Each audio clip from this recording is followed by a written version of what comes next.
सोचो, एक अदृश्य दीवार है जो तुम्हें हर दिन घेरती है, पर तुम उसे देख नहीं पाते। ये दीवार तुम्हें रोकती भी है और केज में कैद भी करती है। ये दीवार है जेंडर की अदृश्य दीवार। तुमने नोटिस किया होगा, जब जंगल का राजा शेर है तो फिर शेरनी को रानी क्यों नहीं कहा जाता? नाग और नागिन में लोग ज्यादा किसका नाम लेते हैं? नाग का। इतिहास के सबसे बड़े थिंकर्स के नाम लो तो मेल की लिस्ट मिल जाएगी, लेकिन 4 फीमेल थिंकर्स का नाम बताना मुश्किल हो जाता है। क्यों? क्या नेचर ने हमें अनइक्वल बनाया है? नहीं, नेचर में तो शेरनी भी शेर जितनी ही ताकतवर है, कोबरा नागिन कोबरा नाग जितनी ही घातक है। फिर ये फर्क आया कहां से? फर्क आया सोसाइटी और कल्चर से। हम इंसानों ने खुद एक ऐसी इनविजिबल वॉल खड़ी कर दी है जो औरत को दूसरा दर्जा देती है और मर्द को एक प्री डिफाइंड मास्क पहना देती है। और सबसे बड़ा झटका, ये प्रॉब्लम सिर्फ औरत की नहीं है, ये दीवार पुरुषों को भी उतना ही कैद करती है। औरत बाहर निकल नहीं पाती और मर्द रो नहीं पाता। और यही दीवार है जिसकी पोल सिमोन दे बोवार ने अपनी लेजेंडरी किताब the second sex volume 1 facts and myths में खोलकर रख दी। Chapter 1 women as the absolute other. सोचो जरा, पूरी दुनिया में इंसानियत का सबसे बड़ा खेल क्या रहा है? ताकत और हक की लड़ाई। पर इसमें हमेशा एक चाल चली गई। आदमी को मेन बना दिया गया और औरत को अदर यानी दूसरा। यहां मजा यह है कि औरत कभी गायब नहीं रही, हमेशा सामने रही, लेकिन उसकी मौजूदगी को ऐसे ढाला गया जैसे वो सिर्फ किसी और की परछाई हो। अब तुम सोच रहे होगे, परछाई क्यों? जवाब आसान है, क्योंकि आदमी ने अपने आप को केंद्र बना लिया। जैसे सूरज अपनी रोशनी से चांद को चमकाता है, वैसे ही औरत को आदमी के आईने से परिभाषित किया गया। वो क्या है, कैसी है, उसका दर्जा क्या है, ये सब आदमी ने तय किया। और असली झटका यहां है, औरत को खुद के लिए नहीं, आदमी के लिए डिफाइंड किया गया। औरत मां है, पत्नी है, प्रेयसी है, पर खुद क्या है वो? इसका जवाब कभी खोजने नहीं दिया गया। आदमी ने उसे हमेशा रोल्स के पैकेज में बांध दिया। अब सोचो, कोई रोल निभाना बुरा नहीं है, पर जब तुम्हारी पूरी पहचान सिर्फ रोल से तय हो तो वहां आजादी कहां बचती है? तुम्हें लग सकता है, अरे ये तो औरतों की बात है, मर्द को इससे क्या लेना देना। लेकिन ट्विस्ट यही है, जब तुम किसी को दूसरा बनाते हो तो खुद को एक मास्क पहनना पड़ता है। औरत को केज में डाला, लेकिन उस केज की दीवारों ने मर्द को भी बंधक बना लिया। औरत को बोला, तुम नाजुक हो, तुम का काम घर है, और मर्द को बोला, तुम मजबूत हो, रो नहीं सकते, डर नहीं सकते, थक नहीं सकते। अब बताओ, ये आजादी है या दूसरा केज? और यही सिमोन दे बोवार कहती है, औरत पैदा होकर औरत नहीं बनती, उसे बना दिया जाता है। यानी बायोलॉजी से नहीं, कल्चर से उसकी किस्मत तय होती है। नेचर ने इक्वल बनाया, सोसाइटी ने अनइक्वल। अब यहां दिमाग फिर सवाल पूछेगा, लेकिन इनइक्वालिटी की जरूरत क्यों थी? जवाब फिर शॉक देगा। यह सब ताकत के खेल का हिस्सा है। जो संख्या में, आवाज में और सत्ता में ज्यादा था, उसने नैरेटिव लिख दिया। रिजल्ट यह हुआ कि औरत हमेशा से दूसरे दर्जे पर रही। चाहे धर्म की किताबें देखो, चाहे मिथक, चाहे इतिहास, हर जगह आदमी हीरो, औरत साइड कैरेक्टर। लेकिन रुकिए, कहानी यही खत्म नहीं होती। सबसे खतरनाक खेल यह है कि औरतों ने भी इस दूसरे होने को नॉर्मल मान लिया। केज की आदत पड़ गई। जैसे कोई चिड़िया पिंजरे में रहकर खुली उड़ान भूल जाती है, वैसे ही।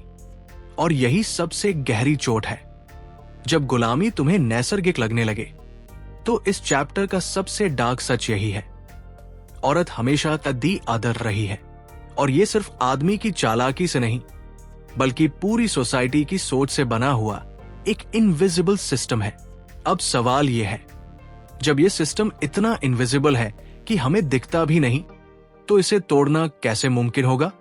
यही वो सवाल है जो आगे की पूरी किताब तुम्हें झकझोर कर पूछेगी। Chapter 2 destiny biology. अब तक हमने देखा कि औरत को कैसे हमेशा दूसरा बनाकर रखा गया, लेकिन अब सवाल उठता है, ये दूसरा बनने का बहाना कहां से आया? और यहीं पर सबसे पहले बायोलॉजी का ट्रम्प कार्ड निकाला गया। सोचो, जब सोसाइटी को यह साबित करना था कि औरत नेचुरली कमजोर है, तो सबसे आसान रास्ता था उसके शरीर को सबूत बना दो। औरत के यूटरस, पीरियड्स, प्रेगनेंसी, इन सबको ऐसे पेश किया गया जैसे ये उसकी सबसे बड़ी सीमा हो। अब यहां दिमाग खुद कहेगा, लेकिन बायोलॉजी तो सच है, उसे झुठलाया थोड़ी जा सकता है। और ट्विस्ट यही है, सच और मीनिंग दो अलग चीजें हैं। हां, औरत के शरीर में अलग फंक्शंस हैं, पर ये फंक्शंस उसकी पूरी किस्मत तय करें। ये किसने लिखा? सोसाइटी ने। उदाहरण लो, पीरियड्स को बोला गया अपवित्रता, प्रेगनेंसी को बोला गया बंधन, और मेनपॉज को बोला गया द एंड ऑफ वुमेनहुड। पर वही बायोलॉजी जब मर्द की बात आती है, तो उसके शरीर को पावर और नॉर्म का दर्जा दे दिया जाता है। स्पर्म का काम सिंपल है, पर उसे बना दिया गया सीड ऑफ क्रिएशन, जबकि औरत का पूरा शरीर जिस प्रोसेस से एक नया जीवन बनाता है, उसे कमतर कर दिया गया। और असली शौक यहां है, बायोलॉजी का ये खेल सिर्फ औरत को केज नहीं करता, बल्कि मर्द को भी एक फ्रेम में बांध देता है। मर्द से एक्सपेक्ट किया गया कि वो हमेशा सेक्सुअल पावर, फर्टिलिटी और स्ट्रेंथ का सिंबल बने। अगर वो इससे अलग है, तो वो कमजोर ठहराया जाता है। सिमोन कहती है, बायोलॉजी ने डिफरेंस दिया है, हायरार्की नहीं, पर इंसानों ने इस डिफरेंस को एक्सक्यूज बनाकर हायरार्की बना दी। औरत का शरीर उसकी किस्मत कहकर उसे रोल्स में बांध दिया गया। मां बनो, पत्नी बनो, केयरटेकर बनो। और इस तरह बायोलॉजी को एक इनविजिबल चेन में बदल दिया गया। अब सोचो, अगर बायोलॉजी ही डेस्टिनी होती, तो फिर हर कल्चर में औरत की सिचुएशन एक जैसी क्यों नहीं होती? कहीं वो देवी है, कहीं दासी। अगर यूटरस और हार्मोन्स ही सब कुछ तय करते, तो ये फर्क क्यों? इसका मतलब साफ है, बायोलॉजी सिर्फ रॉ मटेरियल है, लेकिन फाइनल शेप कल्चर और सोसाइटी देती है। और यही असली डरावना सच सामने आता है, जब साइंस और फैक्ट्स को सिलेक्टिव तरीके से यूज करके केज को नेचुरल बना दिया जाए। जब इंसान खुद बनाई हुई बेड़ियों को कहे, ये तो नेचर की दी हुई है, तो इस चैप्टर का पंच यही है, औरत का शरीर उसकी कैद नहीं, लेकिन उसे कैद बनाने का सबसे बड़ा झूठ हमेशा इसी शरीर के नाम पर बोला गया। अब सवाल है, बायोलॉजी के बाद दूसरा एक्सक्यूज क्या है जिससे इनइक्वालिटी को नॉर्मल बनाया गया? यही हमें अगले चैप्टर में ले जाता है। Chapter 3 psycho analysis and myth. अब तक तुमने देखा, औरत को दूसरा बनाने के लिए सबसे पहले बायोलॉजी को हथियार बनाया गया, लेकिन बायोलॉजी अकेला काफी नहीं था। अब आई बारी साइकोलॉजी की, और यहां खेल और भी गहरा हो जाता है। फ्रॉड जैसे बड़े बड़े थिंकर्स ने कहा, औरत की पूरी जिंदगी और उसकी चॉइसेस असल में उसकी सेक्सुअलिटी और उसके शरीर की कमी से तय होती है। पिनिस एनवी, यानी औरत अंदर ही अंदर मर्द जैसी ताकत चाहती है, और वही उसकी हर डिजायर की जड़ है। सुनकर बड़ा इंटेलेक्चुअल लगता है ना? लेकिन जरा ठहरो, असली ट्विस्ट यह है कि यह थ्योरी खुद मर्द के नजरिए से बनी है। औरत की कहानी को औरत की जुबान से नहीं, मर्द की नजर से एक्सप्लेन किया गया। सोचो, जब एक बच्चा पैदा होता है, तो उसे फर्क नहीं पता कि वो लड़का है या लड़की, लेकिन सोसाइटी उसे बताती है, ये है तुम्हारा जेंडर और यही है तुम्हारा रोल। फ्रॉड की थियोरीज इस फर्क को बायोलॉजी और अनकॉन्शियस डिजायर्स पर डालती है, पर असली खेल है सोशल कंडीशनिंग। औरत अगर चुप है, तो कहा जाता है उसकी नेचर है सबमिसिव होना। अगर वो आवाज उठाए, तो कहा जाता है उसका अनकॉन्शियस डिस्टर्ब्ड है, यानी किसी भी हालत में ब्लेम उसी पर। और साइको एनालिसिस अकेला ट्रैप नहीं है, इसके साथ मिथ्स जोड़े गए। हर कल्चर, हर रिलीजन, हर कहानी ने औरत को सिंबल्स में बदल दिया। कभी देवी, कभी डायन, कभी मां, कभी प्रलोभन। पर एक चीज कॉमन रही, औरत को कभी इंसान की तरह पूरी कॉम्प्लेक्स आइडेंटिटी नहीं मिली। वो या तो वर्शिप करने लायक बनी या डरने लायक। बीच का स्पेस गायब। अब यहां तुम्हें लगेगा, अच्छा तो ये तो औरत की प्रॉब्लम है, मर्द को इससे क्या? लेकिन ट्विस्ट फिर वही है। मिथ्स ने केज दोनों के लिए बनाए। औरत अगर देवी है तो उसे हमेशा प्योर और सैक्रिफाइस करने वाली होना होगा, और मर्द अगर देवता है तो उसे हमेशा ताकतवर, कंट्रोल करने वाला और फियरलेस होना होगा। सोचो, एक इंसान के लिए सबसे बड़ी सजा क्या है? ये कि उसे कभी अपने सच में जीने की इजाजत ही न मिले। बोवार यही कहती है। साइको एनालिसिस और मिथ्स ने मिलकर एक ऐसा जाल बुना जिसमें औरत को दूसरा ठहराया गया और उस अदरनेस को नेचुरल साबित कर दिया गया। वो केज जो दिखता नहीं पर हर तरफ फैला है। तो असली डर यहां है, जब सोसाइटी तुम्हें एक कहानी सुना सुनाकर यकीन दिला दे कि तुम वही हो जो वो कह रही है, और जब तुम उस कहानी पर शक करने लगो तो पूरा सिस्टम तुम्हें पागल साबित कर दे। अब सवाल उठता है, अगर ये थ्योरीज और मिथ्स झूठे हैं तो सच कहाँ है? और अगर सच को सेंचुरी से दबा दिया गया है तो उसे कैसे निकाला जाए? यही सवाल हमें अगले हिस्से की तरफ धकेलता है।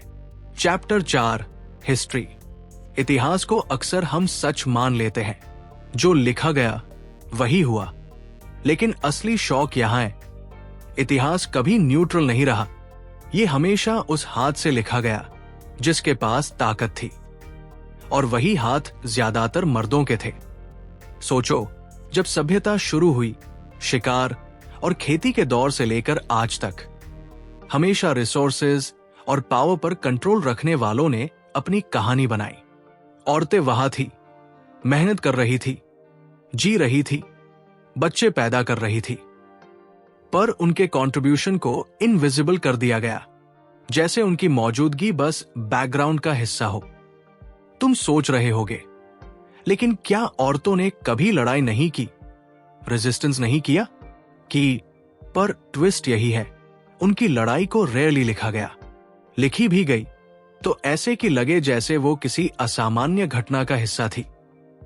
जोन ऑफ आर्क जैसी फिगर्स एक्सेप्शंस बन गई, रूल नहीं।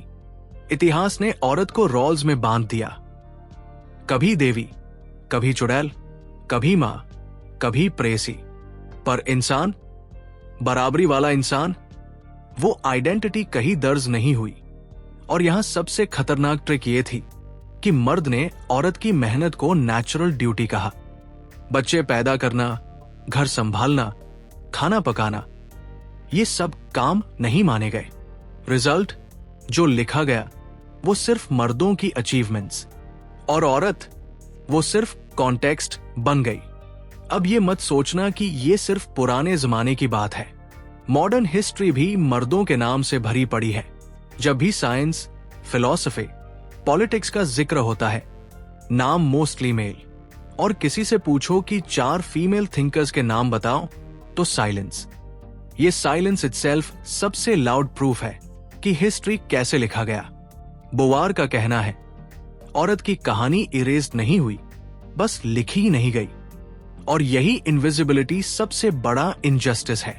औरतें थी, लड़ रही थी, कंट्रीब्यूट कर रही थी, पर हिस्ट्री ने उन्हें साइड कैरेक्टर बना दिया। अब यहां तुम्हें लगेगा, अच्छा तो औरत को एरेज किया गया, मर्द का क्या नुकसान हुआ? तो सुनो ट्विस्ट, जब हिस्ट्री सिर्फ एक ही नैरेटिव दिखाती है तो वो इनकम्प्लीट होती है। मर्द भी अपने सच को खो देता है, उसे एक इन्फ्लेटेड हीरो बना दिया जाता है जो हमेशा जीतता है, हमेशा सोचता है, हमेशा कंट्रोल में रहता है। लेकिन असल इंसान कभी इतना परफेक्ट नहीं होता। तो ये हिस्ट्री दोनों को धोखा देती है, औरत को इनविजिबिलिटी और मर्द को अनरियल मास्क।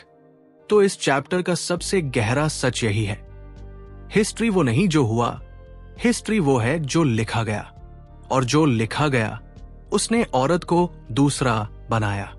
अब सवाल ये है, जब पूरा पास्ट ही बियास्ड है तो फ्यूचर में बदलाव कैसे आएगा? यही टेंशन अगले हिस्से की तरफ ले जाती है। Chapter 5, myth and the eternal feminine. इतिहास ने औरत को इनविजिबिलिटी दी, लेकिन मिथ ने उसे एक और खेल में फंसा दिया। और ये खेल इतना चालाक है कि सुनते ही लगेगा, वाह, औरत की कितनी इज्जत की गई है। पर असल में ये इज्जत नहीं, एक और ट्रैप है। मिथ ने कहा, औरत कोई इंडिविजुअल नहीं है, वो है एटर्नल फेमिनिन, एक ऐसी आइडिया जो कभी बदलती नहीं। यानी चाहे वो औरत कहीं की हो, किसी भी दौर की हो, उसका असली मीनिंग एक ही है, मर्द के लिए कुछ होना। कभी मां, कभी देवी, कभी टेम्प्ट्रेस, कभी दुनिया की आधी आबादी का सिंबल। पर बस सिंबल, इंसान के तौर पर उसकी कॉम्प्लेक्स आइडेंटिटी गायब। सोचो, मिथ ने औरत को दो एक्सट्रीम में बांट दिया। अगर वो नर्चरिंग है, सैक्रिफाइस करती है, तो देवी। अगर वो डिजायर जगाती है, अपनी चॉइस दिखाती है, तो वेश्या या प्रलोभन। दोनों ही केसेस में उसकी कहानी वही नहीं है जो वो खुद कहती है, बल्कि जो समाज और मर्द लिखते हैं। अब दिमाग यहीं पर एक चाल चलता है। मिथ ऐसा इल्यूजन बनाता है कि लगे जैसे औरत की हालत डिवाइन है, उसे पेडेस्टल पर बिठा दो और फिर केज में बंद कर दो। मर्द कहता है, औरत रहस्यमयी है, वो नेचर के ज्यादा करीब है, उसकी स्पिरिचुअलिटी अलग है। सुनने में सुंदर लगता है, लेकिन ट्विस्ट यही है, जब तुम्हें रहस्य बना दिया जाता है तो तुम्हें सीरियस इंसान की तरह लिया ही नहीं जाता। बोवार यही कहती है। मिथ ने औरत को सिंबल में बदलकर उसकी रियल एजेंसी छीन ली। और ये सिर्फ औरत की प्रॉब्लम नहीं है, मर्द भी इस मिथ में फंस गया। जब औरत देवी है तो मर्द को हमेशा रक्षक बनना होगा। जब औरत टेम्प्ट्रेस है तो मर्द को हमेशा कंट्रोल करने वाला बनना होगा। यानी दोनों का सच डिस्टोर्ट हो गया। अब सोचो, जब ये मिथ सोसाइटी की हर लेयर में फैला हो, लिटरेचर, रिलीजन, मूवीज, सॉन्ग्स, तो इंसान चाहे या ना चाहे सबकॉन्शियसली उस इल्यूजन में बिलीव करने लगता है। यही वजह है कि कोई आदमी कैजुअल बोल देता है, औरत तो ऐसी ही होती है। ये डायलॉग किसी एक औरत को नहीं, बल्कि मिथ को रिपीट करता है। असल डर यहां है, जब मिथ इतना मजबूत हो जाए कि औरत खुद भी इसे सच मानने लगे। जब वो कहने लगे, हां, मेरा काम बस सैक्रिफाइस करना है, यही मेरी ग्रेटनेस है। और जब वो सोचने लगे कि उसकी पूरी आइडेंटिटी मां या पत्नी होने में ही खत्म हो जाती है, तो इस चैप्टर का पंच यही है। मिथ्स सेडक्टिव होते हैं, वो तुम्हें ये यकीन दिलाते हैं कि तुम किसी ग्रैंड रोल में हो, पर असल में वो तुम्हें इनविजिबल बना रहे होते हैं। और जब तुम ये समझने लगो तो अगला सवाल खुद खड़ा होता है, अगर ये सब इल्यूजन है तो औरत की रियलिटी क्या है? यही सवाल हमें अगले और सबसे खतरनाक हिस्से की तरफ ले जाता है। Chapter 6, breaking the invisible cage.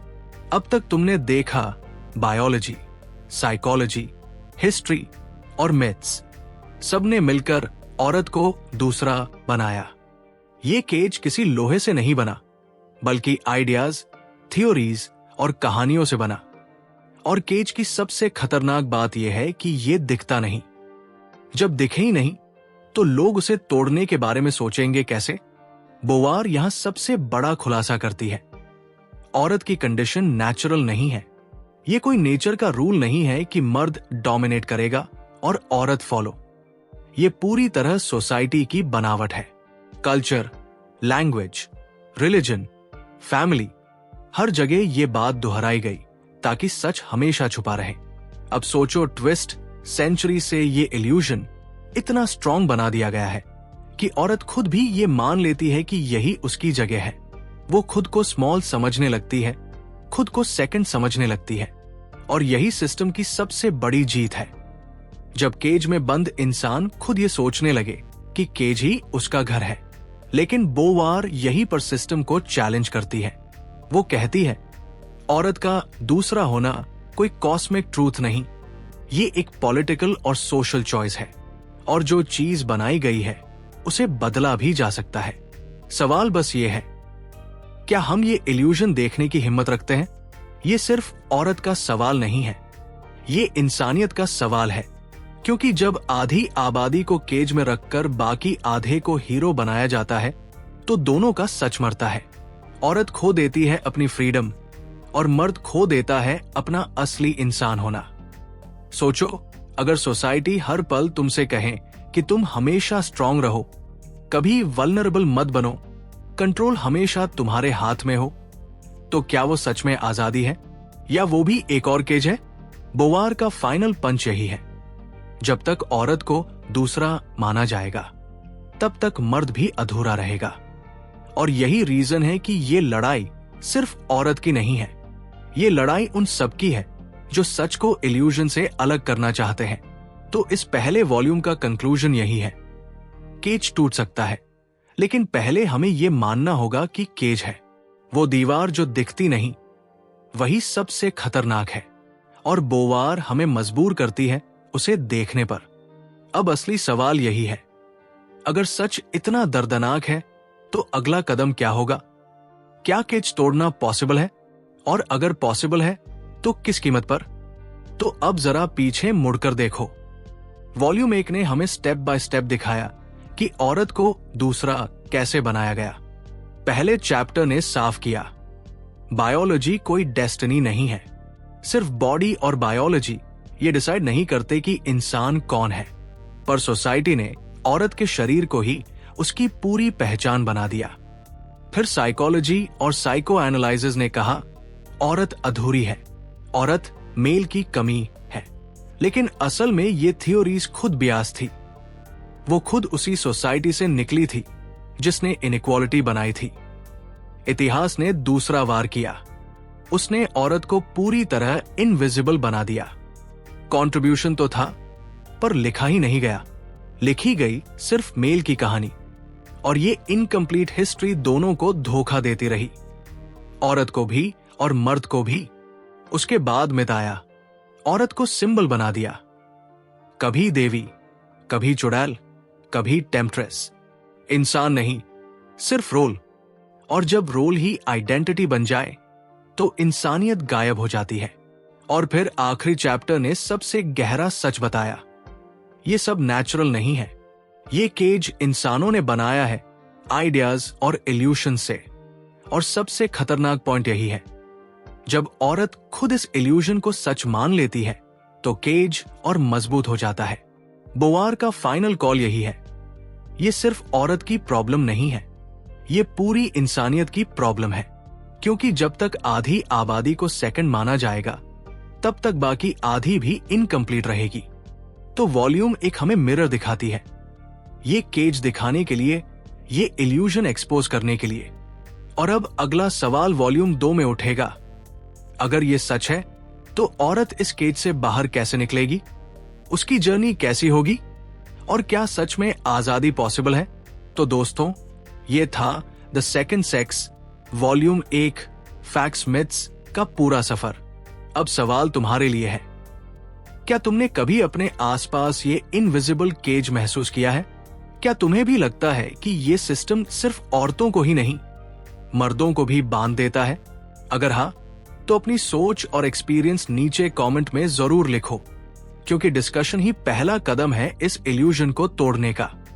और अगर ये वीडियो तुम्हारे दिमाग को हिलाने में कामयाब रहा तो इसे लाइक करो, अपने दोस्तों के साथ शेयर करो, ताकि और लोग भी इस हिडन ट्रूथ को समझ सके।